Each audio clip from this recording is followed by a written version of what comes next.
Това беше Чичо Митко Ганчовски. Той просто стигна до тук. Какво правиш, Ганчовски? Що снимаш? Що излизаш от тук, а? Тук не е за аматьори, бе, моето момче. Я?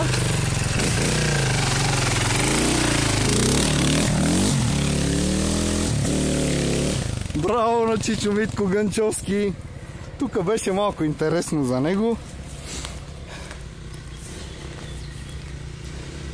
И сега Ризница Драгомир. Ето го Ризница Драгомир. Хоп! Браво на Ризница Драгомир. Сега идва и Чичо Гошо резачката. По пътя за родината. Интересно местенце. Ето го. И Чичо Гошо резачката излезна. Само Митко Ганчовски ви показа как се ляга ето там. Момчето обича да си поседва и да си попочива.